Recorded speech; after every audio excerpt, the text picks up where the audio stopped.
a tu total disposición. Aquí. Vale, perfecto. Bueno, muchas gracias por tu tiempo y por atenderme tan temprano para ti. Bueno, te comento un poco si quieres qué es lo qué es lo que quería hacer y qué estoy haciendo. Mira, Perfecto. yo acabo de terminar ahora mismo la carrera de Periodismo y Humanidades Ujú, aquí aquí en España. ujú, Entonces ahora estoy colaborando con un medio a nivel nacional aquí español que se llama Infolibre ujú. y estoy haciendo una sección de filosofía. Entonces, lo que hago un poco es relacionar el pensamiento pues, de filósofos y filósofas pues conocidos, así más o menos importantes, con cuestiones más actuales, pues con el interés de interesar un poco a la gente por la filosofía, que parece que los medios de comunicación la dejan un poco de lado, la cultura sí que tiene una gran cobertura, pero de la filosofía parece que se olvidan un poco, así que en eso estoy. Así que para esta semana, como no sé si sabrás, este domingo tenemos aquí en España las elecciones generales para, Muy sí, informado, para sí, ver si... sí, para sí. elegir el gobierno. Así que en este marco he cogido para esta semana para tratar la paradoja de la tolerancia de Popper y bueno, estoy intentando relacionarlo un poco pues con la sociedad actual, viendo si sigue siendo útil para reflexionar nuestra sociedad hoy en día. Entonces, en esta línea van las preguntas que te voy a hacer. Puedes contestarme de manera general. Si conoces algo del panorama español, quieres mencionar algo, perfecto, pero si no, bueno, en general que seguro que me sirve todo muchísimo. Sí, Así que, ujú, quiero hacer una pequeña acotación porque he estado en España unas 5 veces, por lo menos, ¿ya? Yo fui muy seguidor, mm, aquí decimos embarrarla significa en Chile que uno comete un error, pero yo fui muchos años seguidor de un programa de la televisión de Hispan TV que se llama Fora Apache, así que me interesé mucho en la política española por un sector que después llegó a ser Podemos y tuvo un vicepresidente en el gobierno, ¿cierto? Que aquí ha estado en Chile, Pablo Iglesias. Y siempre sigo la política española, me gustan los debates parlamentarios, ustedes tienen un sistema parlamentario distinto a nosotros que es muy presidencial, ¿ya? Y claro, uno ve las encuestas del 23 que hay para el 23 de julio del domingo, claro, y ustedes dependen de una serie de factores de cuántos votos saque uno, cuántos votos saque el otro para formar gobierno, no, que al PP le sirve que Vox no saque tanto, digamos, ¿cierto? Y mm, para sacar a menos, sí, y a Vox le sirve que sacar un poco más que el PP para poder negociar, y al otro lado algo similar, digamos. Entonces, todo eso para nosotros es muy nuevo porque acá en Chile, digamos que nos miramos hartos con España, acá en Chile uno vota por una persona, por un candidato, allá no, usted vota por parlamentario y ahí se construyen las mayorías, es algo que estamos aprendiendo, digamos, de ese modelo parlamentario, ¿cierto? Que además tiene una particularidad de ustedes que no tiene que ver con que yo sea el partido mayoritario, un poco lo que el señor Núñez Fijó quiso hacer con Sánchez en un debate televisivo que yo vi, que le quiso hacer ah, firmar que mira, el partido ujú, mayoritario, digamos, y es el que gobierna, es el modelo inglés. Pero claro, el modelo español, el italiano, ¿cierto?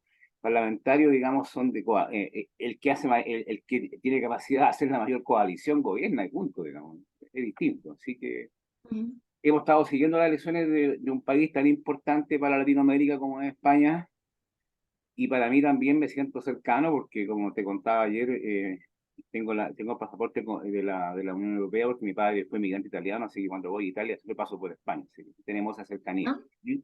Eso. ujú. Pues mira, qué bien, genial. Pues entonces no te tengo que poner en contexto. Si viste los debates encima y todo, madre mía, Sí. genial.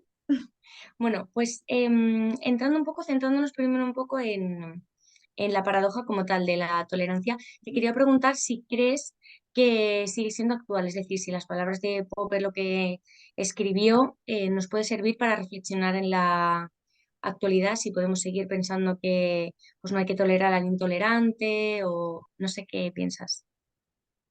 A ver, decir unas cosas previas de Popper, de Sir Karl Popper, ¿ya? No, un Sir de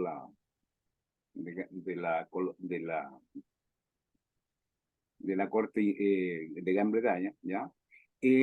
Popper básicamente fue un epistemólogo del siglo XX, un hombre dedicado a la filosofía de la ciencia, al pensamiento de la ciencia, y tuvo conversaciones y debates con tipos como Niels Bohr, como Werner Heisenberg, con Einstein, con Schrödinger, ¿cierto? Con tipos importantes de la física, ¿ya? Con neurofisiólogos, ¿cierto? Como John Eccles, ¿ya? Y también se dedicó, eh, como estos tipos renacentistas, ¿cierto? A los temas sociales y políticos a través de dos obras que yo llamo de trinchera, ¿ya? Dos obras que son como de guerra, ¿ya? De ponerme en una posición muy dura, que son La Sociedad Abierta, ¿ya? Y La Miseria del Historicismo, que son del Popper de trinchera, ¿ya? Entonces, ahí el Popper de trinchera trae conceptos de la ciencia, ¿ya? Y los reutiliza, ¿cierto? En el campo de la teoría política, ¿ya? Entonces, ahí, digamos, de la ciencia, él extrae dos paradojas, no son una, son dos. Una es la paradoja de la tolerancia, ya la explicamos, y la otra es la paradoja de la democracia, que son dos que vienen, ¿ya? Entonces, claro, suenan muy inteligentes, ¿ya? Porque dice, ¿cómo es posible que una sociedad abierta, que como él le dice, ¿cierto? Una sociedad libre, tenga que tolerar al intolerante, ¿ya? Porque el intolerante podría luego destruir aquello que hemos construido como un contexto de tolerancia, o sea, desde el punto de vista racional, argumentativo, ¿ya? Suena muy bien, ¿ya? Igualmente que la paradoja de la democracia, es decir, que eh, la democracia es tan peligrosa que incluso democráticamente un pueblo podría elegir no seguir en un régimen democrático, ¿ya? Alguna evidencia hay de eso, digamos. Hay algunos ciertos lugares que han elegido gobiernos, digamos, no dictatoriales, pero sí que tienen un fuerte componente autoritario, qué sé yo, en el caso de usted, en el caso europeo, no sé, para mí el caso de Orbán en Hungría, no sé, se parecería un poco a eso, no sé, es una opinión personal, lo digo con mucho respeto en todo eso, ¿ya? Entonces, claro, son temas, son consideraciones bastante brillantes desde el punto de vista de cuando uno escribe en un escritorio. Ahora, eso de ponerlo en práctica, porque habría que preguntar, bueno, ¿y quién define quién es el intolerante? ¿Quién es el intolerante? ¿Es Vox? En el caso de ustedes, ¿es Sumar? ¿Cierto? Y Fratelli d'Italia en Italia, ¿cierto? ¿Es el Partido Republicano en Chile? ¿Qué sé yo, digamos? ¿Quién define al intolerante? Entonces, eso también tiene una subparadoja que se deriva y dice, chuta, ¿quién es el intolerante? Digamos, si se supone, digamos, que en una sociedad abierta, tolerante, eh, todos los grupos, todas las posiciones, todos los crisoles, todos los cristales, todos los lentes, digamos, tienen, ¿cierto? una posibilidad de hacer el juego, digamos. Entonces, hoy día la crítica a Popper, estoy hablando del Popper del año 45 más o menos, de ese Popper, porque hay un segundo Popper después, ¿ya? Sería esa, digamos. ¿Quién define al intolerante? ¿Ya? ¿Quién define al no democrático? ¿Ya? Etcétera, ¿ya?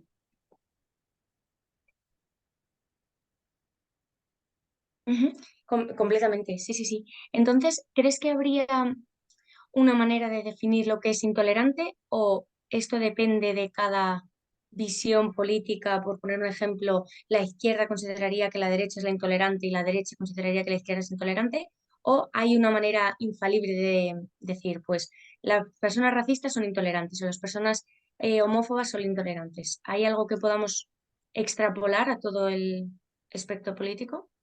Claro, entrando en el juego más contemporáneo, ¿ya? Y un poco exportando esas ideas incluso antes de la Primera Guerra Mundial, que son estas obras de Popper, ¿ya? Uno podría decir, bueno, en las sociedades del siglo XXI, que son tremendamente heterogéneas, que Fukuyama se equivocó cuando dijo que esto era el fin de la historia, se equivocó, pero se equivocó, aunque hizo un gran negocio, pero se equivocó igual, claro, ¿ya? Que son sociedades múltiples, que están más allá de las ideologías, que el tema era mucho más que la lucha entre mercado o capitalismo versus socialismo, que aparecieron, ¿cierto?, todos los fenómenos vinculados con las grandes migraciones, sobre todo de países digamos, de religión islámica, que ustedes lo han vivido fuerte, que nosotros hemos vivido otro tipo de migración, la migración de países, ¿cierto?, latinoamericanos que han tenido problemas políticos internos, ¿ya? Bueno, entonces, en el siglo XXI, lo que está claro, ¿ya?, es un concepto que a veces no es muy bien visto, porque tiene un origen no muy elegante, ¿ya? Que lo usó el fascismo, sobre todo el fascismo italiano, ¿ya? Que se llama consenso. Consenso es casi contradictorio con la democracia, ¿ya? Son casi contradictorios, ¿ya? Consenso significa que estamos de acuerdo casi todos en algo, y bueno, las democracias es diferente, ¿ya? Casi nunca hay acuerdo sobre algo total, ¿ya? Pero rescatando la palabra consenso, ¿ya? Y un poco del espíritu de Karl Popper, en el siglo XXI, con esta cantidad de elementos diferentes que tenemos, ¿ya?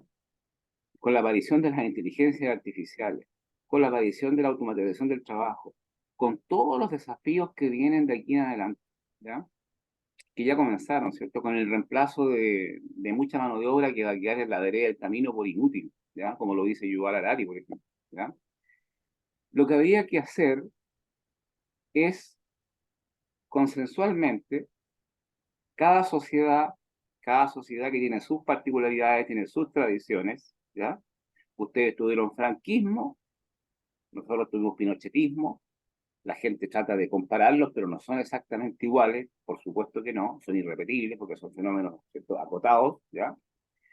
Entonces habría que definir unos mínimos, unos mínimos, ¿ya? Unos mínimos elementos, ¿ya? Que pusieran las reglas del juego, ¿ya? Dentro de las cuales todos, todas, todes van a jugar, ¿cierto?, desde sus diferencias, ¿ya? Por ejemplo, de sentido común, en Chile no lo habíamos vivido, yo lo había visto en Europa, aquí no lo había visto nunca, el tema de la xenofobia seguramente que no puede ser tolerado. Claro, es un mínimo porque la persona que es xenófoba de alguna forma está despreciando a su propio género, ¿ya? Entonces, porque tiene un color de piel distinto o porque la persona huele diferente, digamos. Entonces lo que habría que, desde el punto de vista, ¿cierto?, de llevar la filosofía a la práctica, aunque la filosofía es muy práctica a diferencia de lo que se piensa, es muy práctica, es demasiado concreta, ¿ya? Es, ¿cierto?, en este caso, de la paradoja de la tolerancia, establecer unos mínimos denominadores que digan, bueno, la xenofobia no la vamos a tolerar, es imposible, ¿cierto? La discriminación de las minorías sexuales, ¿ya? Qué sé yo, digamos, un par de cosas, ¿cierto?, mínimas, sobre las cuales, ¿cierto?, todas las fuerzas políticas, todas las fuerzas que tienen opinión, los medios, toda la gente que se dedica hoy día a la comunicación eh, audiovisual, ¿cierto?, se van a tener que un poco acomodar, ¿ya?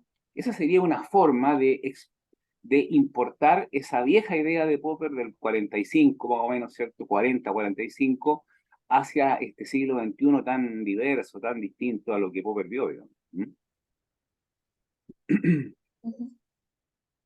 Sí. ¿Y crees que de alguna manera lo hacen organismos internacionales, pues como puede ser, em, no sé, la Comisión de Derechos Humanos o algunas ONG que son pues más supranacionales o incluso los tribunales internacionales que penan ciertos temas? O sea, yo creo que sí que hay actualmente alguna especie de consenso, pues justo las cosas que has apuntado que me han parecido perfectas, como la xenofobia, las minorías sexuales. Yo creo que de alguna manera sí que existe, o bueno, se intenta establecer un marco más, pues, no nacional, sino internacional, que abarque un poco a todos los países, unos mínimos que me comentabas tú, pues de respeto. Entonces, estos mínimos, ¿crees que actualmente, bueno, en el caso español, si lo quieres comentar, o si no a nivel pues internacional o incluso de Chile, como me quieras comentar, ¿crees que hay gente que los pone en duda, aunque hay como un consenso internacional que está diciendo que está mal, o sea, ser intolerante, perdón, atacar a estos colectivos? Bueno, eh,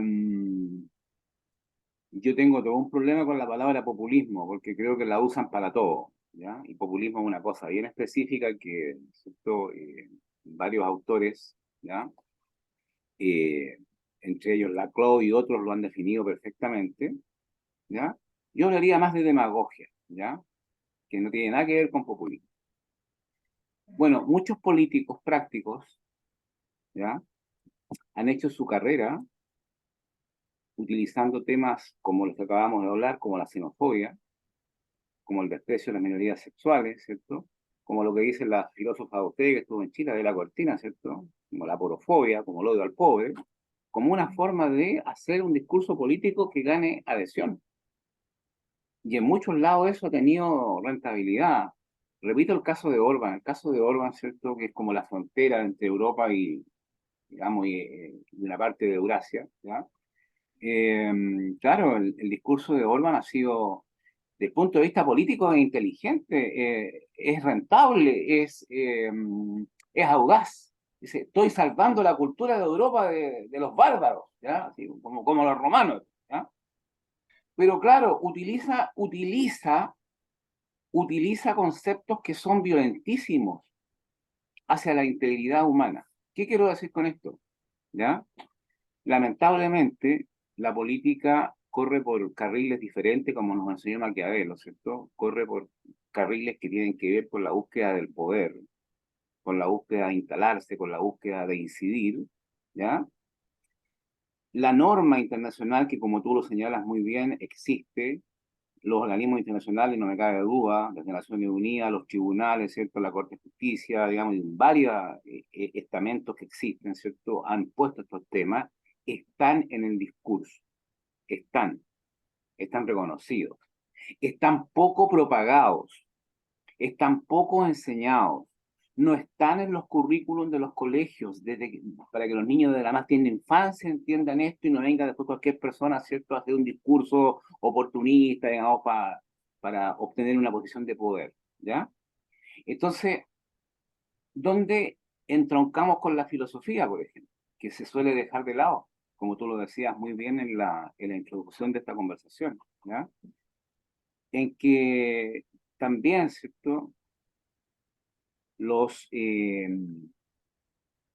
los ministerios de educación centrales, regionales, en el caso de usted autonómico, ahora nosotros con regiones, digamos, más, eh, más independientes del centro que antes, ¿ya?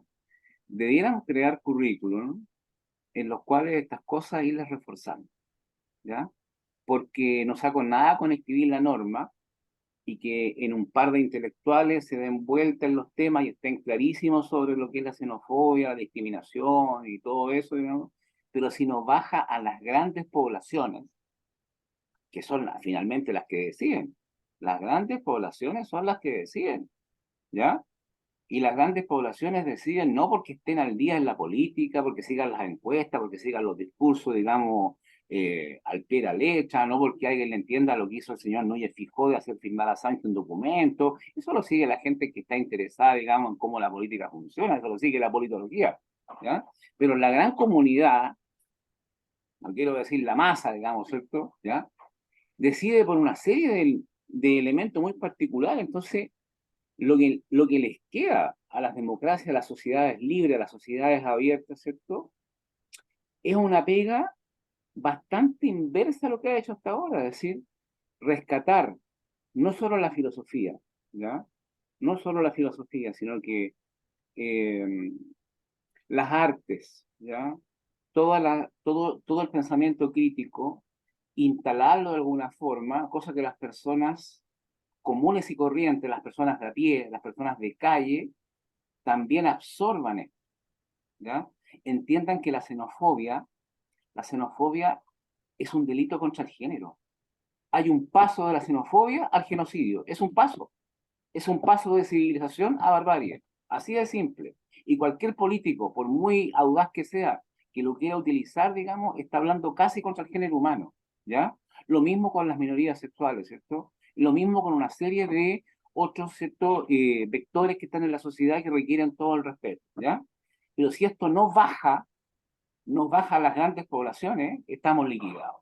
¿Y cómo baja? Bueno, la escuela, la escuela, la escuela en todos sus grados, hasta la universidad, es un gran camino para eso, ¿cierto? Y obviamente que las televisoras estatales, que cada vez son menos lamentablemente y cada vez de menor calidad, con más avisaje, más parecida a las televisiones públicas, también deberían ser un instrumento para esto, porque de lo contrario, ¿cierto? Toda esta demagogia de tirarse contra el más pobre, contra el inmigrante, contra el moreno que viene, ¿cierto? Arrancando de África en embarcaciones, por el Mediterráneo, y aquí como pueden por las cordilleras, digamos, va a seguir continuamente, ¿ya? Mm. Sí. Sí.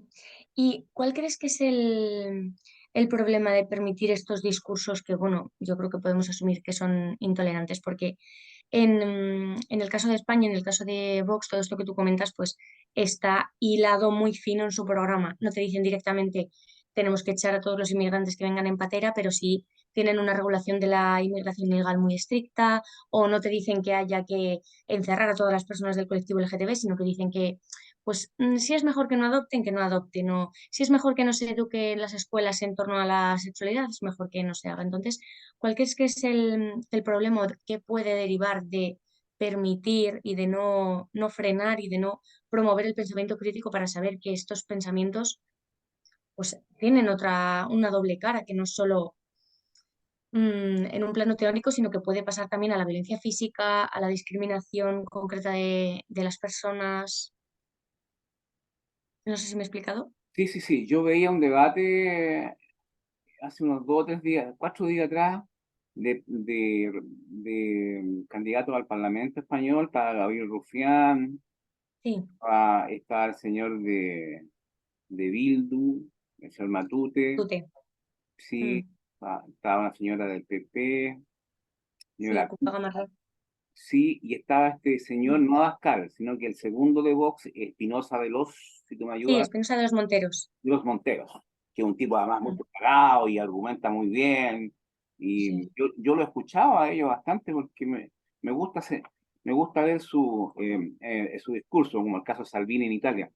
Em, pero en un momento me he quedado sorprendido porque él sacó un apunte y dijo, mire, los principales violadores y pederastas, los principales, ¿cierto? Violadores de mujeres y niños, digamos, en España son africanos, son de Asia, son de acá, son de allá. Está siendo sinónimo de violación, en mi país, en Chile, la violación es el segundo crimen más atroz después de la muerte, después del asesinato, ¿ya? Estaba haciendo símil a gente que llega por diversas razones a España, ¿cierto? O a Europa, Mm. por diversas razones, haciéndolos prácticamente correspondientes a violadores, ¿cierto? A pederastas, digamos. Entonces nos encontré una cosa de una violencia enorme. Seguramente que debe haber como en todo, debe haber nacionales y extranjeros que hacen eso, lamentablemente, ¿ya? Ahora, y ese tipo de discurso, más allá de Vox, ¿ya? Aquí, más allá de cualquier partido político extremo en Chile o en Latinoamérica o donde sea, esos discursos hay que irlos sacando. Esos discursos hay que irle poniendo los mínimos, ¿ya? Ahora, insisto, lo que le queda a las sociedades, más allá de las normas legales que sí ayudan porque las normas legales hacen coacción, ¿ya? El tema es que la norma no les va a llegar a todos, ¿ya? Lo importante es que las grandes comunidades, insisto con esto, las grandes comunidades, ¿ya? tengan al menos una pincelada, una formación en torno a que esos tipos de discursos son simplemente inaceptables, ¿ya? Porque yo no puedo echar, en el caso del señor Espinosa de los Monteros, yo no puedo echar a toda la gente porque tiene un color de piel, porque viene de otra parte, en un mismo saco, como se dice en Chile, ¿sí? Ponerlo en un mismo lado, digamos. Estos son violadores y pedrastas, ¿ya? Eso es, eso es imposible que eso pase, digamos, y no ocurra nada, ¿ya? Entonces los mínimos, ese es un mínimo, ese es un mínimo, que legalmente tiene que estar escrito, pero si no está informado, si no está presente en los currículums, si el hijo del obrero, del taximetrista, ¿cierto? El hijo de la persona más humilde no sabe eso, entonces estamos liquidados porque el día de mañana va a ser un elector y eso le va, y eso lo va a tener normalizado, ¿ah? Ah, ese negro es violador. Eso no se puede normalizar. No, hay personas que pueden ser blancas, rubias, negras, amarillas, achinadas, y que pueden ser violadores, o pueden ser grandes científicos, pueden ser grandes personas, pueden ser grandes humanistas, grandes mecánicos, hay de todo, ¿ya? Lo que es imposible de tolerar, ¿ya? Es que, digamos, se culpe a un grupo por el solo hecho de grupo, así como una tribu, es decir, esta gente hace eso, ¿ya? No, eso es imposible. ¿Cómo se combate? Bueno, con mínimos legalmente establecidos, pero insisto, ¿cierto? Con educación y más educación desde la más tierna infancia en todas las comunidades, incluso en aquellas de las aldeas más pequeñas, más insignificantes del país que sea. Ujú.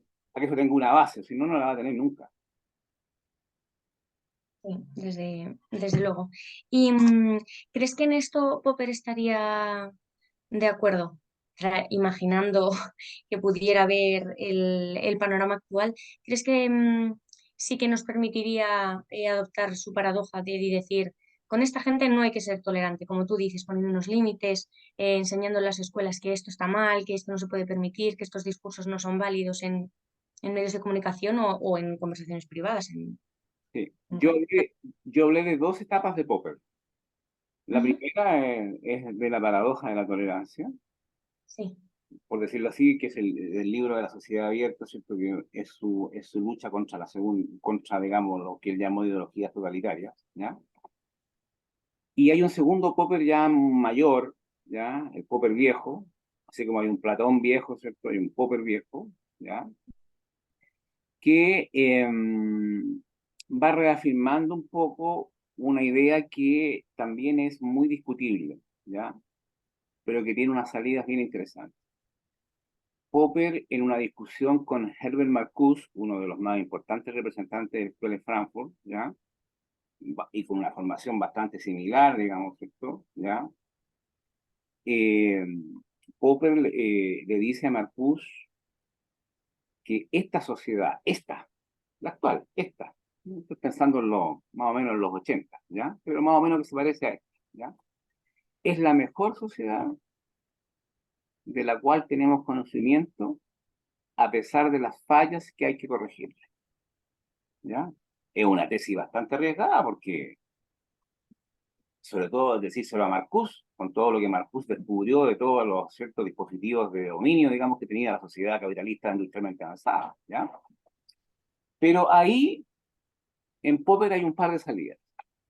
Claro, dice, esta es la mejor sociedad de la que tenemos conocimiento hasta ahora, y tiene fallas, y hay que irla mejorando, ¿ya?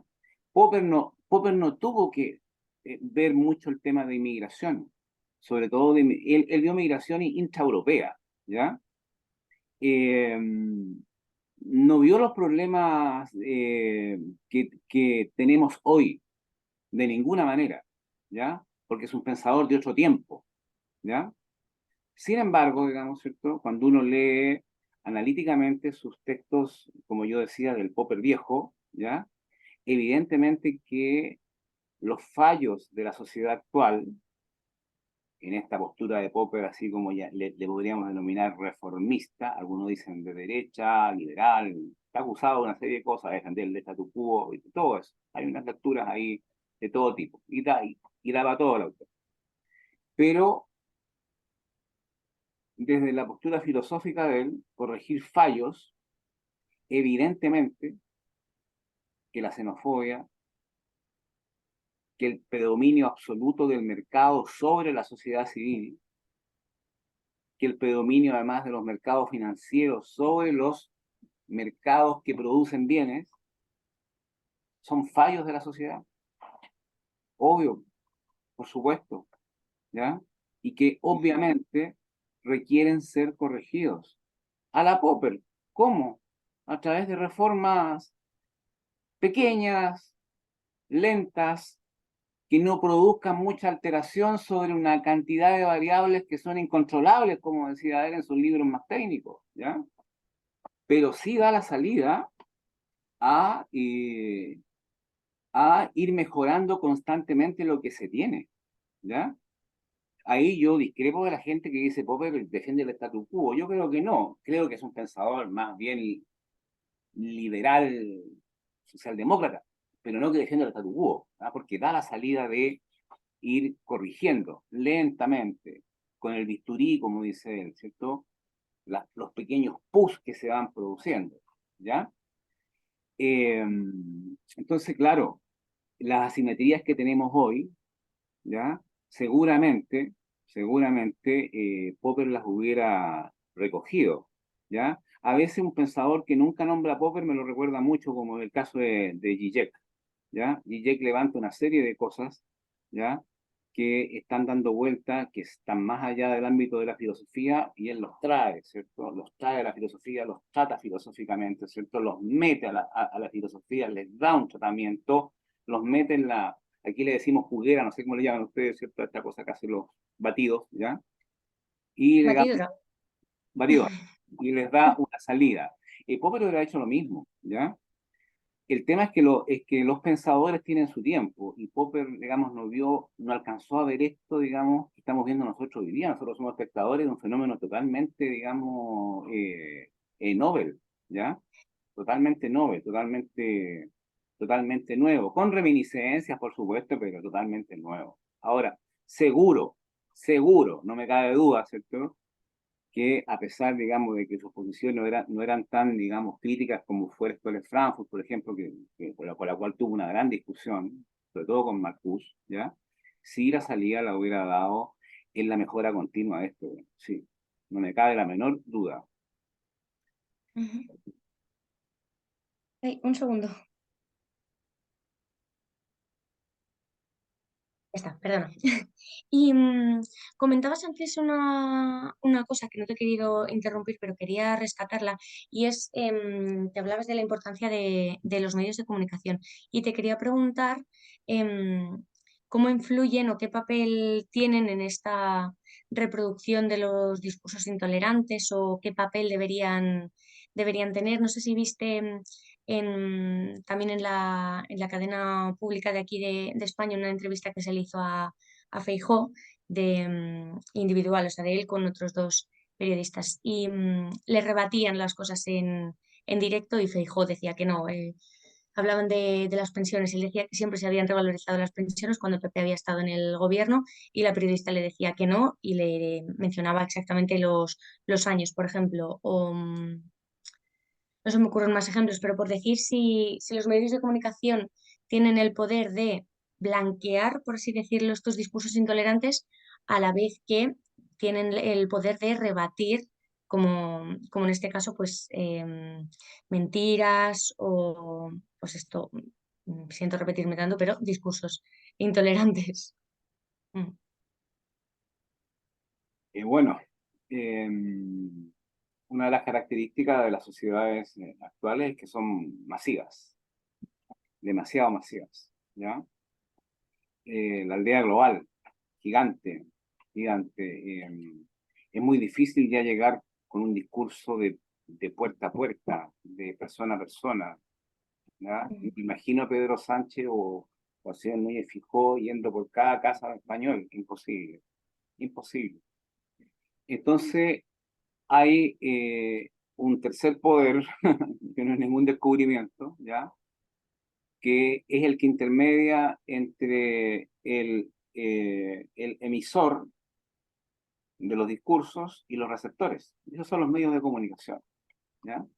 Y lamentablemente, lo digo lamentablemente, los medios de comunicación han jugado un papel no muy decoroso en los últimos años, ¿ya? Algunos han hecho de la posverdad y la fake news una práctica, ¿ya? Pero otros, yo creo que son la mayoría, creo que yo he visto en Europa, en América Latina, juegan un papel que yo diría que es menos ético todavía. Es decir, poner y poner la información sin ninguna explicación, sin ningún contexto, sin ninguna, ¿cierto?, marco teórico de lo que ahí ocurre. Así nomás, ¿ya? Como si la gente tuviera, ¿cierto?, la capacidad de entender por qué se produce una migración masiva en cierto país, ¿ya?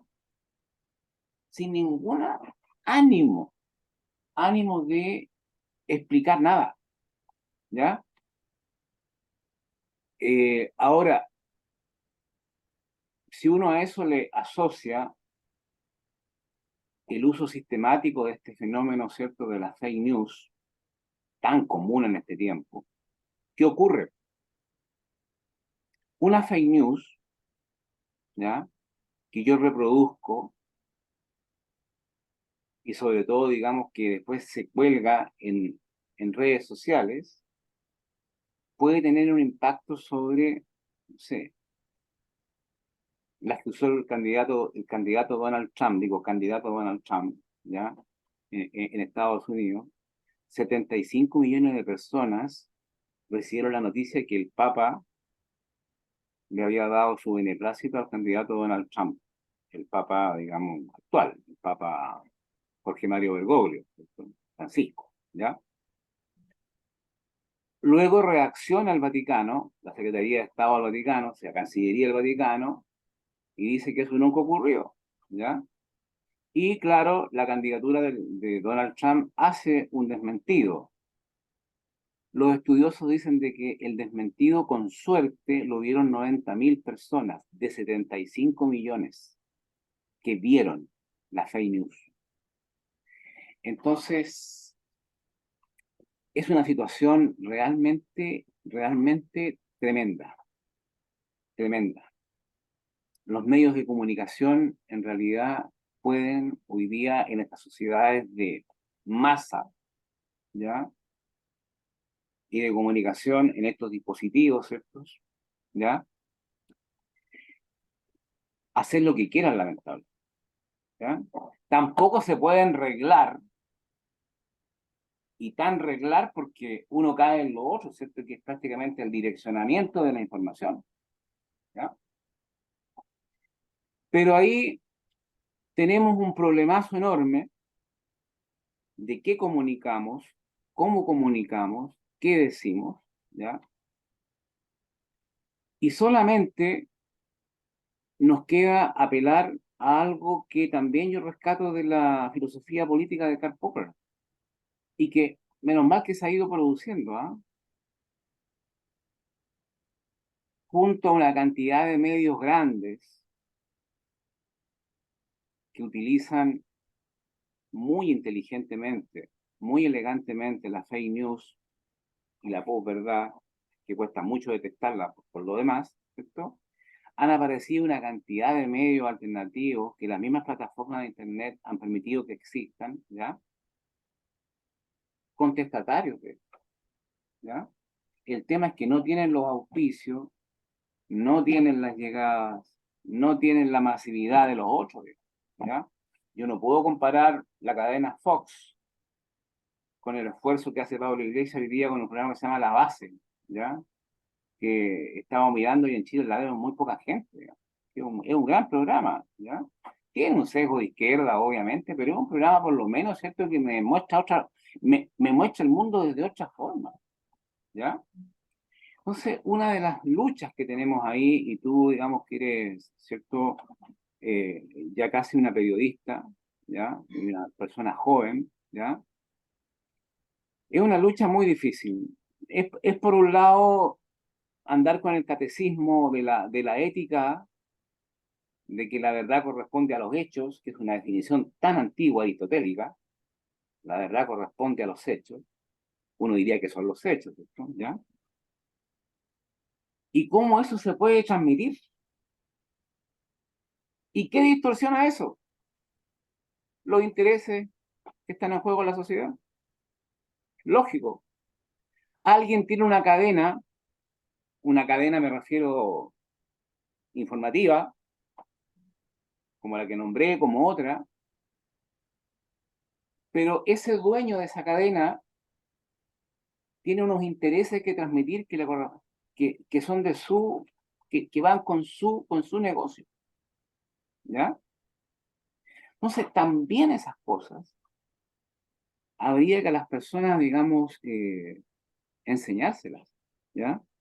Que por lo menos sean conscientes de eso cuando miran una televisora.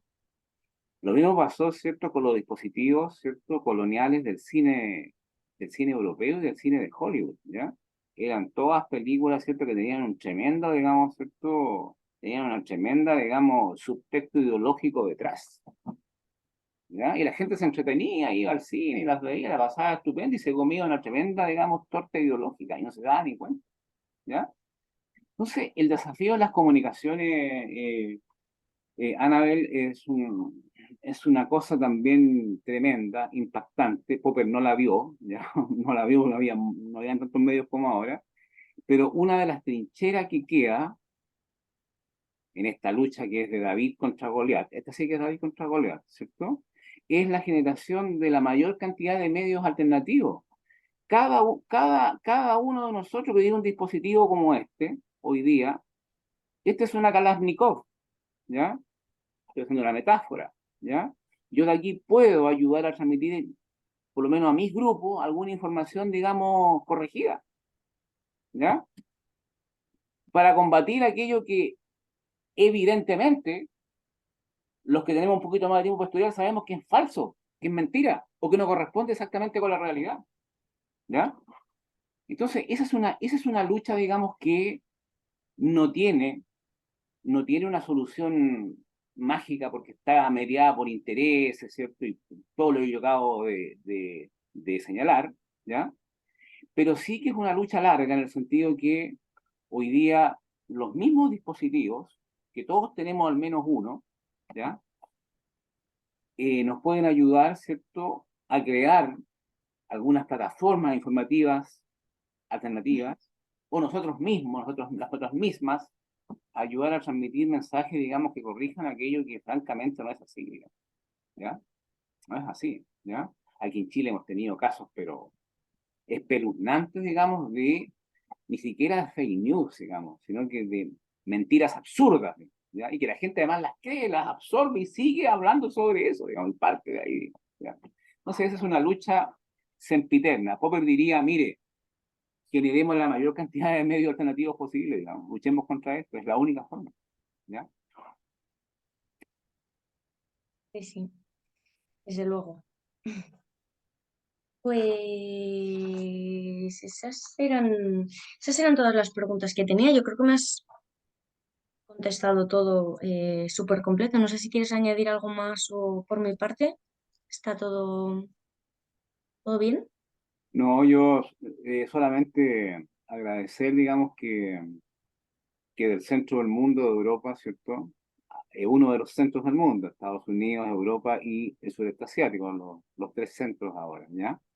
¿Se acuerdan de las periferias acá? A los Wallenstein, acá de Chile, digamos, Argentina, Brasil, Paraguay, Uruguay, ¿ya? Eh, nos gusta que se acuerden de nosotros, ¿cierto? De vez en cuando. Siempre anhelamos visitarlos, visitar sus grandes ciudades, sus arquitecturas, sus museos, ¿ya? Y un placer, Es un placer y sobre todo con una niña joven, ¿cierto? Que quiere ser periodista en el tiempo tan difícil. Yo hago clase en un par de universidades, entre ellas la Universidad de la América en Chile, a gente que estudia psicología. Yo les digo, oye, ser psicólogo en el siglo XXI es muy difícil, porque los problemas mentales que tenemos hoy son tremendos, tremendos, tremendos, tremendos, tremendos, enormes, ¿ya? Producto del estilo de vida que llevamos, además, ¿ya? Y en el caso tuyo, digamos, ser periodista en el siglo XXI, digamos, con la concentración de medios, ¿ya? Y con lo que cuesta, ¿cierto?, pelear contra los intereses que están detrás de estos medios, ¿ya? No hay que leer a Habermas para eso, digamos, ¿ya? Es más que claro, ¿ya? Es realmente, digamos, una empresa desafiante, quijotesca, pero interesante. Hay cosas por las cuales vale la pena, digamos, pelear, ¿ya? Mm. Pelear.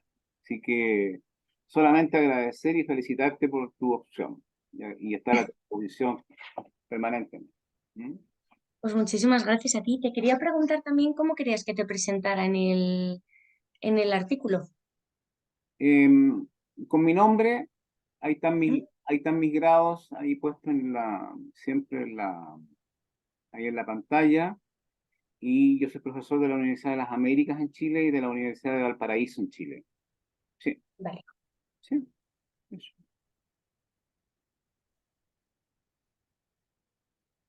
Genial, pues muchísimas gracias. La verdad que a la hora de escribir estos artículos, como la filosofía es, pues es que es internacional, pues siempre intento coger el punto de vista de diferentes países porque me parece súper enriquecedor, porque al final la filosofía es interpretar también, entonces tu contexto y tu manera de vivir puede llevarte a interpretar a un filósofo de cierta manera distinta y coger puntos de vista totalmente distintos a los que tenemos aquí en España, en Chile, en Argentina, en México. Entonces intento siempre coger un poquito de todo porque me parece que es mucho más enriquecedor para mí y para el artículo también.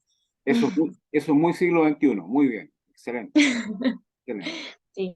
Además, con todo esto, las videollamadas, el WhatsApp y todo está al alcance de todo, así que yo encantadísima. Para mí un placer, Anabel, y a tu disposición. ¿Mm? Muchas Pues gracias. muchísimas gracias a ti. Cuando sale los domingos los artículos, así Ajá. que cuando salga te lo paso si quieres. Gracias, por supuesto. Sí, sí, sí. Ujú. Claro, por supuesto. A mostrarlo en la universidad ahí, por supuesto. ¿Mm? Ay, muchas gracias. Listo. Pues, pues nada, que pases un buen día. Suerte para el domingo, a pesar de todo. Suerte. Sí, muchas gracias. A ver qué tal. Cruzamos los dedos. Bueno, Chao, chao, buen día. buen día. Adiós.